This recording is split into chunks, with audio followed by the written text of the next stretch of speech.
রাস্তাটা এখন একটু রিস্ক হয়ে যাচ্ছে বাবা। আমার মনে হয় আমরা এই জঙ্গলের রুটটা কিছুদিন ট্রাই করে দেখতে পারি। এই এগুলো এখানে কিসের মাল? আরে একটা তো পালায় গেল স্যার। ট্রাক থানায় নিয়ে চলো। হ্যাঁ হ্যালো, আজকে চেকপোস্টে সব মাল ধরা খাইছে। কে করছে? ভাই ওই অফিসার তালহা। এর খবরটা কেউ লিক করছে বাবা। তুই থাকতে এটা কেমনে হইলো? বাবা আমি সব মাল ফেরত নিয়ে আসবো, তুমি কোনো টেনশন করো না। ভাই ওই গাদ্দার রে খুঁজা পাইছি ভাই। আমি দিয়ে কাম করতে ভাই। চেক করো।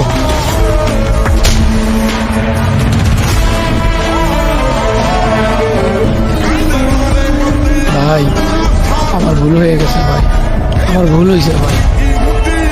ভুল হয় নাই তোর, নিয়ত। তোর নিয়তে ঝামেলা। মার খেয়ে আমি বলে দিয়েছিলাম ভাই। বিশ্বস্ততা ইনসানের জীবনের থেকেও দামি। যার উপরে কোনো বিশ্বাস নাই তার বেঁচে থাকারও কোনো